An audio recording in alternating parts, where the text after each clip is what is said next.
So today, we will be talking about Mathematics 7, Quarter 1, Week 7. Competencies: estimates the square root into the nearest hundredths, plotting irrational numbers on a number line.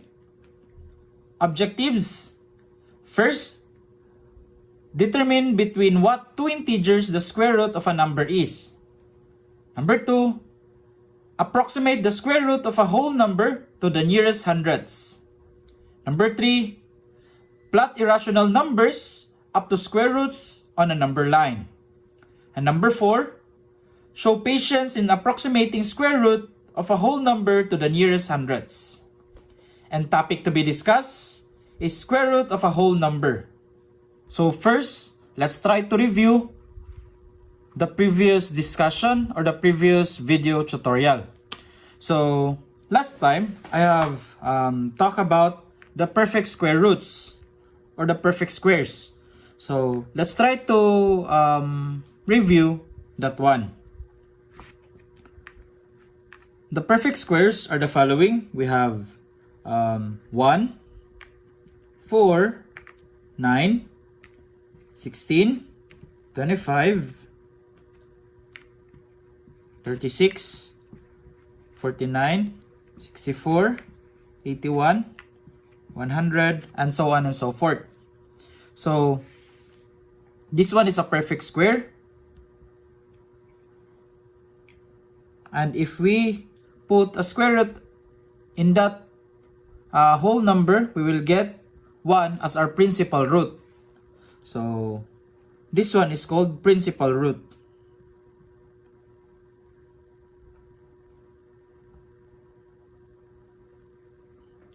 Next, 4 is a perfect square. So if we put a square root there, square root of 4 is equal to 2.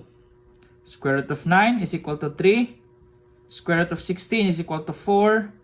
Square root of 25 is equal to 5. Square root of 36 is equal to 6. Square root of 49 is equal to 7. Square root of 64 is equal to 8. Square root of 81 is equal to 9. And square root of 10 is equal to, square root of 100 is equal to 10. So, how did we get these principal roots? As a review, square root of 1 is equal to 1. Why? Because when you multiply 1 times 1, that will equal to 1, which is the whole number inside the square root. How about this one? 2 times 2 is equal to 4. How about this one? 3 times 3 is equal to 9. 4 times 4 is equal to 16. 5 times 5 equals to 25. 6 times 6 equals to 36. 7 times 7 is 49. 8 times 8 is 64. 9 times 9 is equal to 81. And 10 times 10 is equal to 100. So these are the perfect square roots with its principal root. So now, let's proceed to estimate the square root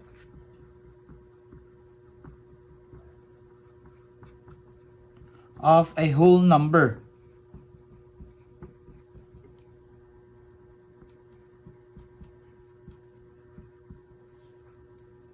To the nearest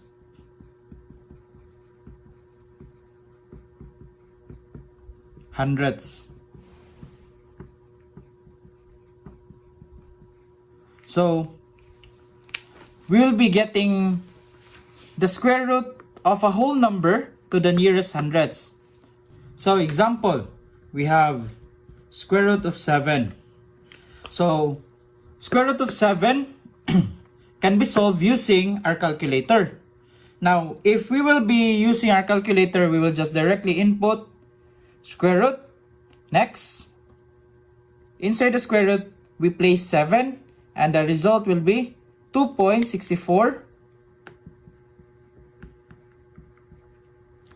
57, 51, 311, and 06. Now, the instruction was we will be rounding it off to the nearest hundredths. So the hundredths place is located here on the second decimal value. So we have 4.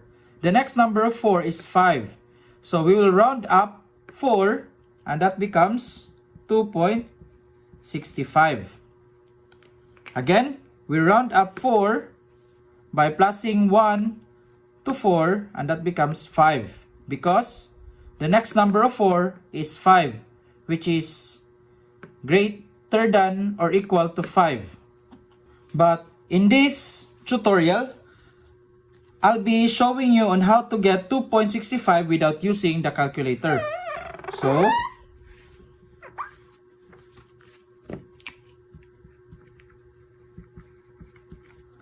how can we get 2.65 from square root of 7?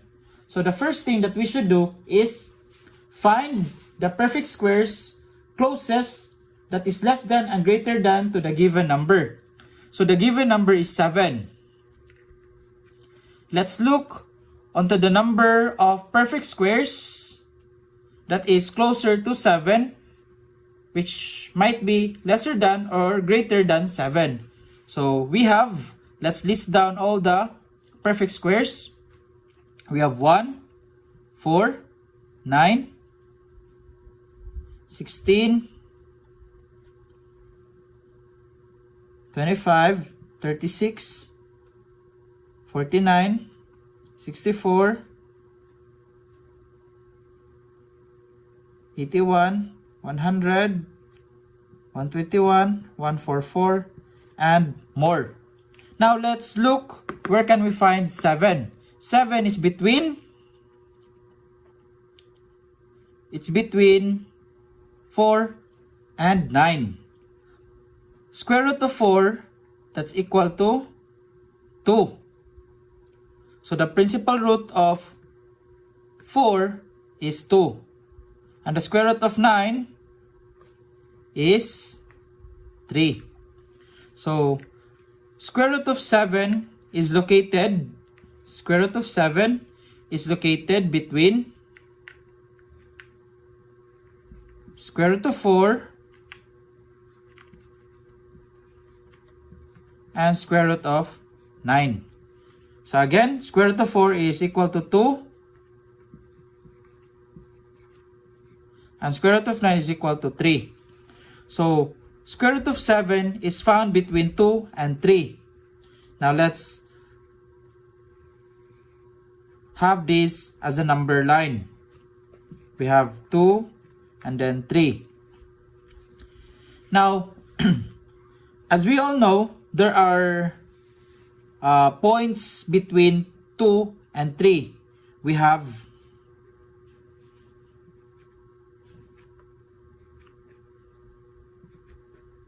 2.1, 2.2, 2.3, 2.4, and the middle part is 2.5. Next is 2.6, 2.7, 2.8, and then 2.9. Now, let's try to guess or locate square root of 7 in these decimal numbers. So the next step is which number square root of 7 is closest. Is it close to square root of 4 or is it close to square root of 9? So the difference between 7 going to 9 is only 2 jumps. So again, the difference of 7 going to 9 is 2. So we have 7, 8, 9. There's only 2 numbers. How about 7 going to 4? So going to 4, we have 3. Why? We have 6, 5, and then 4. So 7 is much closer to 9. Now, because it is much closer to square root of 9, then our guess is that square root of 7 is closer to 3. Why is it 3? Because that is the value of square root of 9. So here, we will try to locate square root of 7 from 2.5 going to 3. So 2.1, 2.2, 2.3, 2.4 is not necessary because they are not closer to square root of 7. So we will erase this one. Now, starting from 2.5, we will get their squares. So, the square of 2.5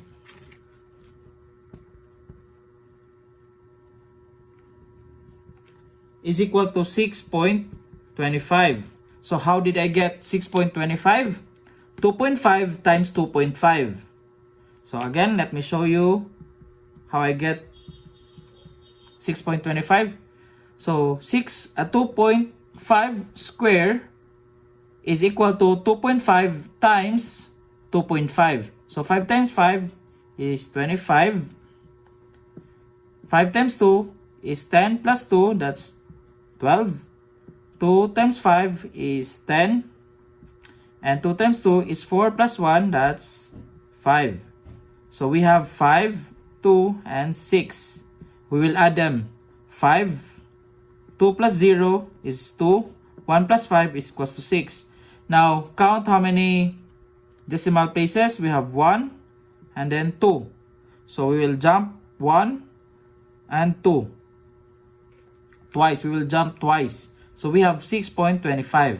And that's the value of our 2.5 square. Now, how about for 2.6? The same process, and you will get 2.6 as 6.76. How about 2.7? 2.7 squared is equal to 7.29. How about 2.8? 2.8 is equal to 7.84. Now, we're just looking for the value that is closer to 7. That is closer to 7. Because we have the value 6.76 and 7.29, then square root of 7 is found between them. Again, square root of 7 is found between them because 6.76 is closer to 7 and 7.29 is also closer to 7. So we will again make another number line from 2.6 to 2.7. So from this part, we will zoom that part. So for example, we have 2.6 and then 2.7. In between them, there are still numbers. So for example, we have here 2.61. Next is let's make this one bigger.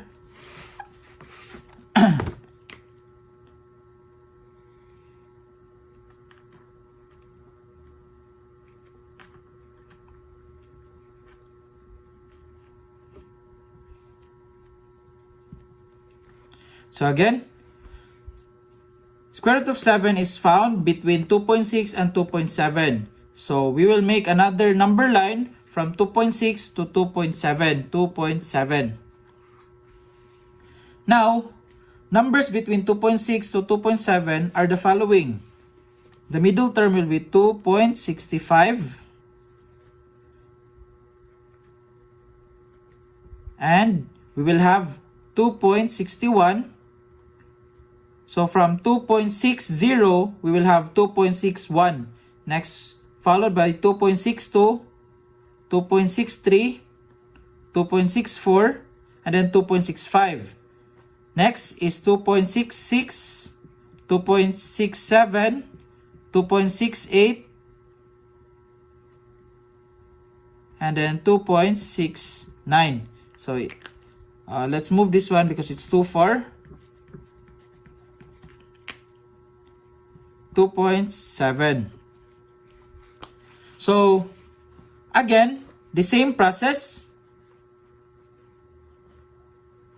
From these numbers, 6.76 and 7.29, we will again locate which is much closer to 7.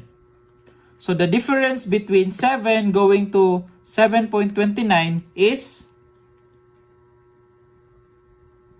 we have 0.29. How about 7 going to 6.76? So we will just subtract 7 minus 6.76, and that is 0.24. So we can conclude that 7 is closer to 6.76, and that number is 2.6. So the numbers that we'll be investigating or guessing is from 2.65 going down. So the numbers here will be, is the place where we can find square root of 7. So the same process, we will erase these numbers from 2.66, 2.67, 2.68, 2.69, and so on and so forth, because they are too far to square root of 7.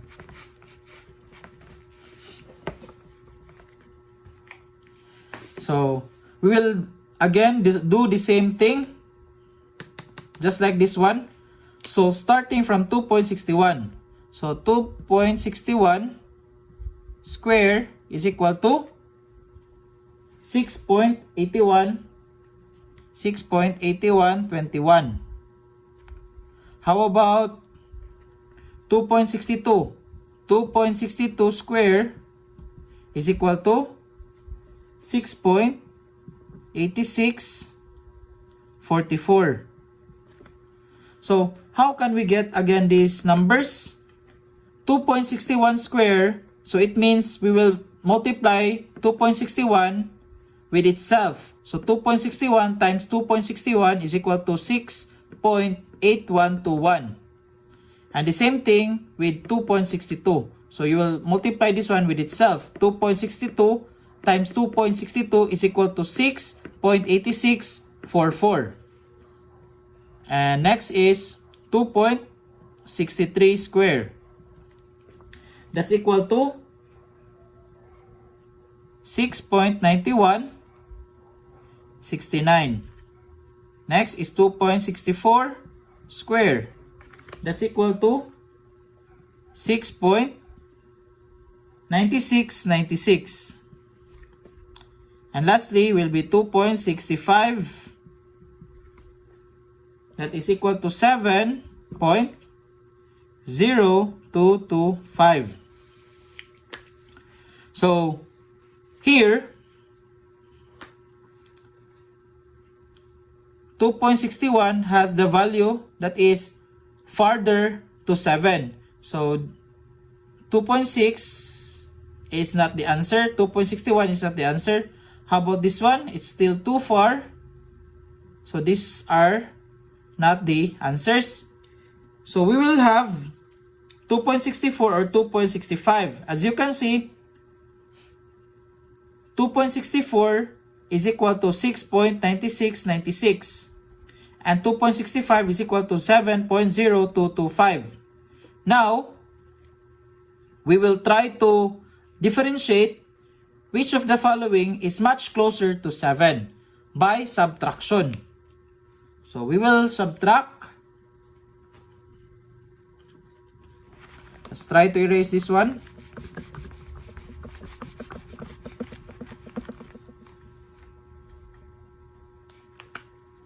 For 2.64, we have 6.9696.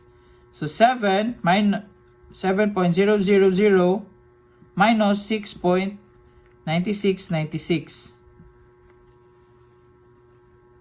So Let's borrow. 9, 9, 9, 10. 10 minus 6 is 4. 9 minus 9 is 0. 9 minus 6 is equals to 3.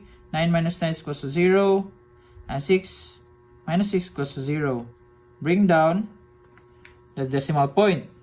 So the difference between 6.96 to 7 is 0.0304.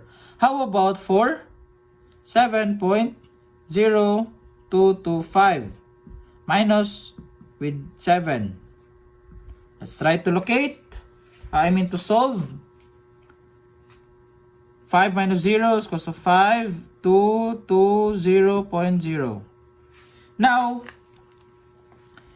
the smaller number means it is much closer to that number. So, 0.0304 is bigger than 0.0225. It means 7.0225 is much closer to 7. So we have 2.65 as our value because 7.0225 is closer to 7 than 6.9696. Again,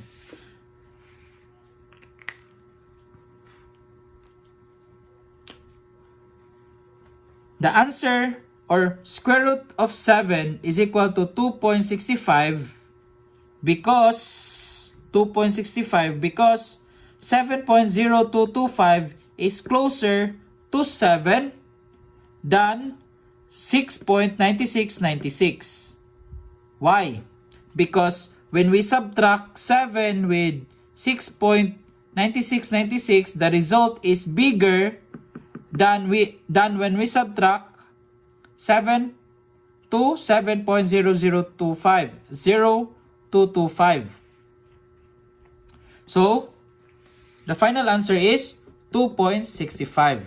It is approximately equal to 2.65. Now, let's have example number 2, which is square root of 44. So, let's try to answer this one without using our calculator. So, step 1.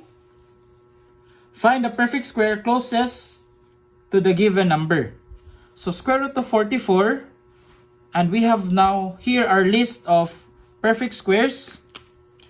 Square root of 44 is closer to 36 and 49. So if we have this one with square roots,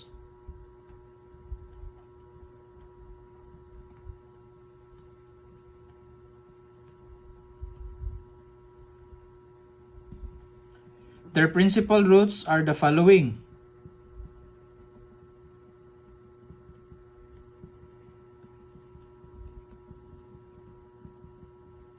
Now, square root of 44 is again closer to square root of 36 and square root of 49. So, square root of 36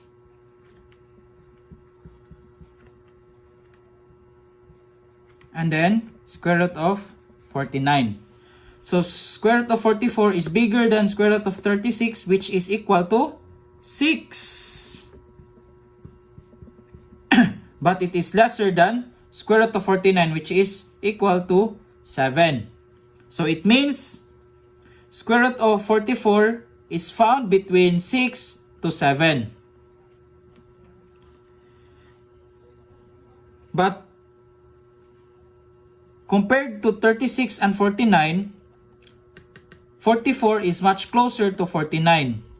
So, if we will be having our number line from 6 to 7, and the middle part is 6.5. So, 6 plus 0.5, that is 6.5. Or, to get 6.5, you will add 6 plus 7 and divided by 2. So 6 plus 7 is 13 divided by 2, that is 6.5. Now, between 6 to 6.5, we have 6.1, 6.2, 6.3, and then 6.4. From 6.5 to 7, we have 6.6, 6.7, 6.8, and then 6.9. Again, 44 is much closer to 49 than to 36.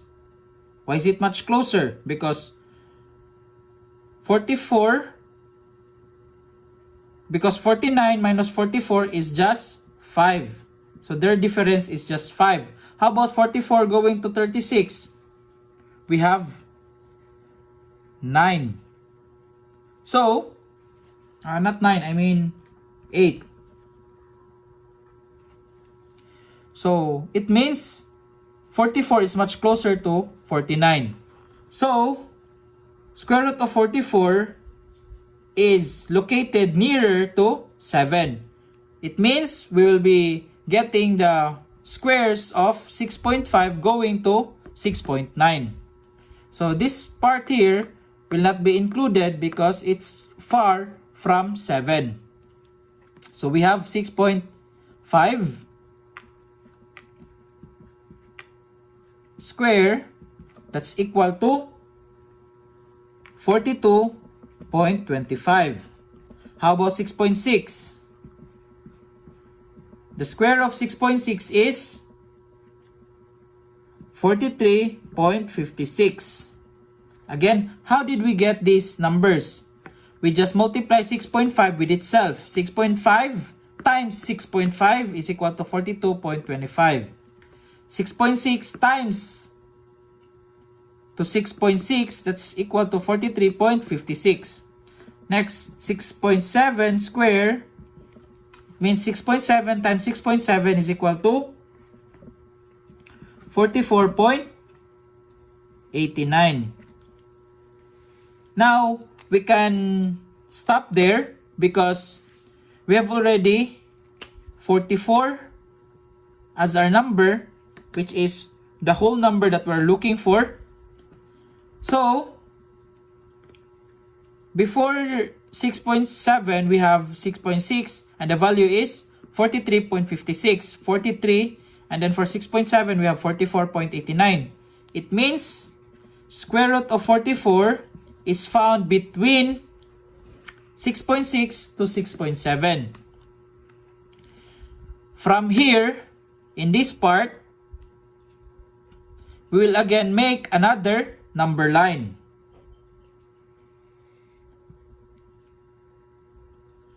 So we have 6.6 and here is 6.7. So again 6.6 and 6.7 because that's the number where square root of 44 is much closer, between 43 and 44. I mean 43.56 and 44.89.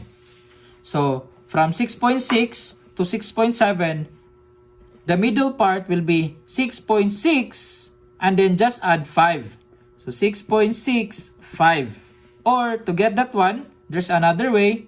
You add both numbers, 6.6 plus 6.7 divided by 2. And you will get 6.65.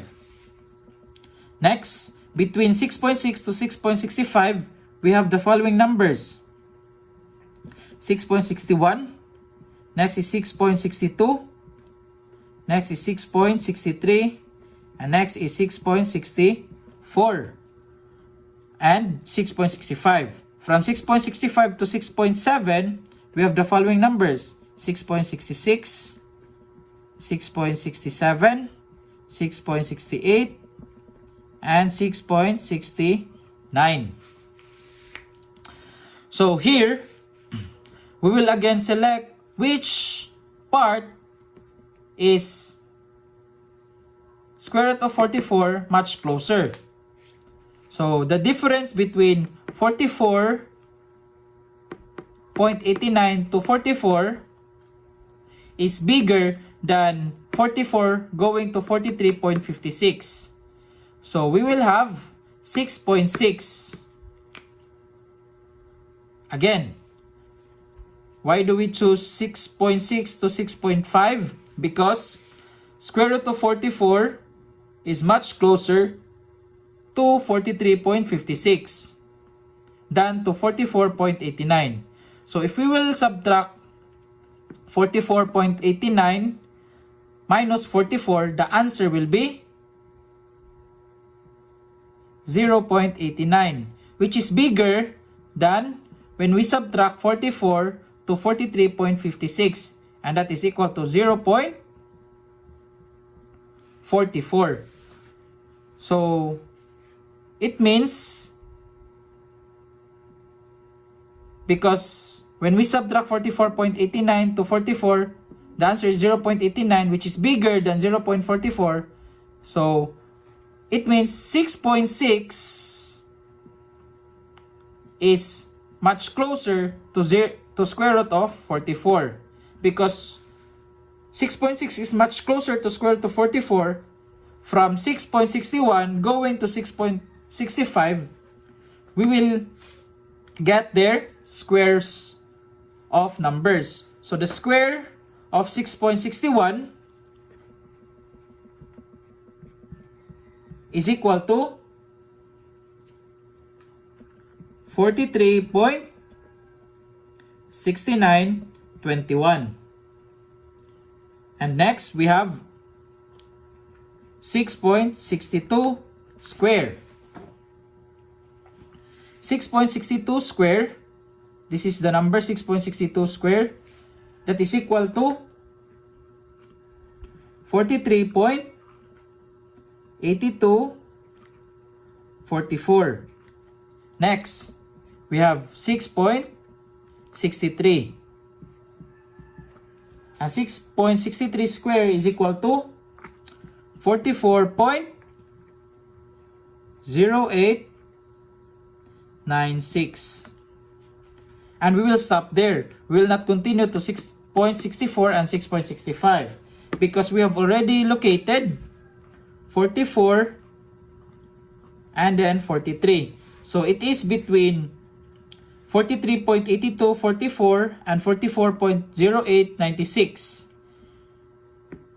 The number that is much closer to 44, then the principal root of that number is our answer. So we will try to subtract.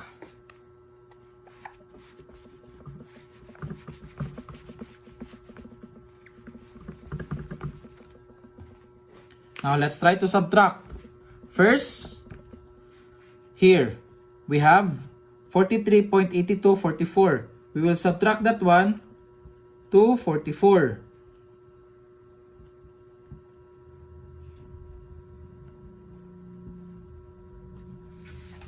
So borrow, this one becomes 3, 9, 9, 9, and then 10. 10 minus 4 is equal to 6. 9 minus 4 is equals to 5. Excuse. 9 minus 2 is equals to 7. 9 minus 8 is equals to 1. And 3 minus 3 is equals 43 minus 43 is equals to 0. So the difference between 43.8244 to 44 is equal to 0.1756. Let's try to see if this difference is bigger or smaller than 44.0896. Minus to 44.0000. So the answer is equal to 69800. We have 0.0896, which is smaller to 0.1756. And we will choose this number as the number that is closer to 44. So 6.63 as the principal root will be our final answer. So square root of 44 is equal to, is approximately equal to 6.63.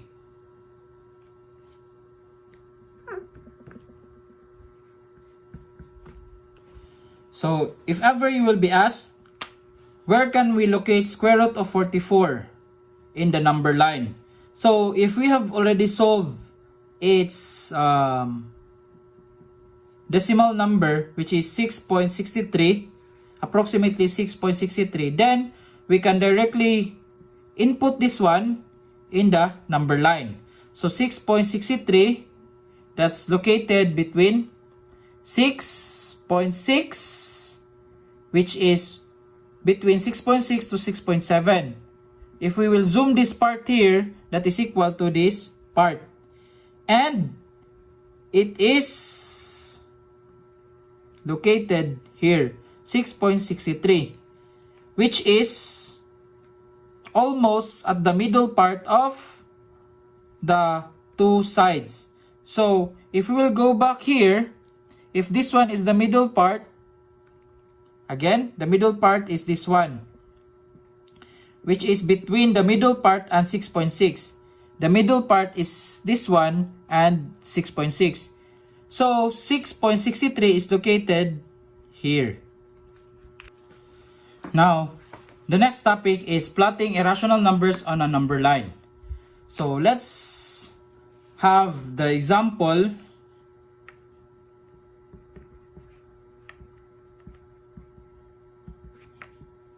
On the previous discussion, which is square root of 44. I have already told you where can we locate square root of 44 in the number line.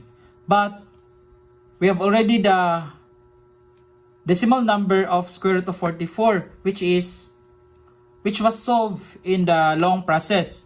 Now, if you are just asked to locate this one in the number line, without solving its decimal number, then there is a shortcut on how to locate square root of 44 in the number line. So the first process is locate where we can find square root of 44 in the perfect squares. So the same process, square root of 44 is between 36 and 49. So it is bigger than 36, square root of 36, but smaller to square root of 49. So we have square root of 36 as 6, copy square root of 44, and square root of 49 is equal to 7. So we will place 6 in the other side of the number line, and on the next end we have 7. Next, we will locate the middle term. The middle term is, again, the shortcut is just add 0.5 to 6. So that's equal to 6.5. Or you can have 6 plus 7 divided by 2 is equal to 6.5. Next, the middle term will be squared. So 6.5 squared is equal, so 6.5 squared is equal to 42.25.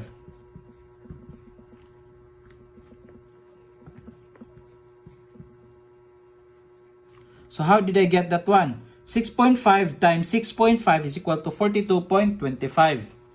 Next, so if 6 is equal to square root of 36, while 6.5 is equal to square root of 42.25, and 7 is equal to square root of 49. So square root of 44 is it between 6 to 6.5, or is it between 6.5 to 7? So square root of 44 is located between square root of 42.25 and square root of 49. So it is much closer to 44. 44 is much closer to 42.25 than to 49. So we will locate that one here. So this one is square root of 44. So the next example is square root of 67. So let's try to do let's try to locate this one in the number line. And let's do the shortcut method, which is first, locate square root of 67 in the perfect square roots, and that is between square root of 64 and square root of 81. So square root of 67 is greater than square root of 64 but lesser than square root of 81.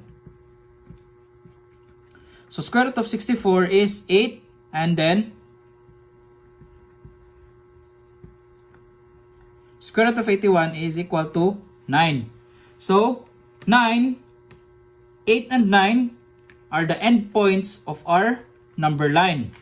And the middle point is equal to 8.5. Or simply 8 plus 9 divided by 2 is 8.5. Next, get the square of 8.5. 8.5 square is equal to 72.25. So how did I get 72.25? 8.5 times 8.5 is equal to 72.25. So 8 is equal to square root of 64, while 8.5 is equal to square root of 72.25, while 9 is equal to square root of 81.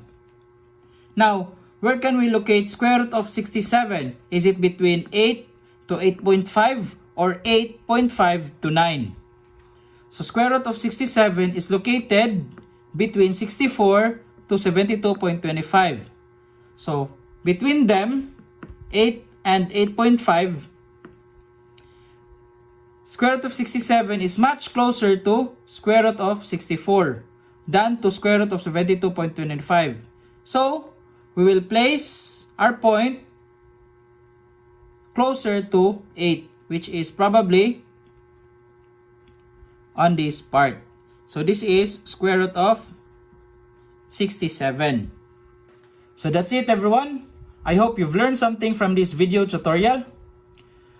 To be more updated from my video tutorials, please subscribe in my channel, hit the like button, and click the notification bell. If you have some questions, you can comment it down below. And if you think this video can help your classmates and friends, please share this video to them. So that's all, and see you on my next video tutorial. Bye-bye!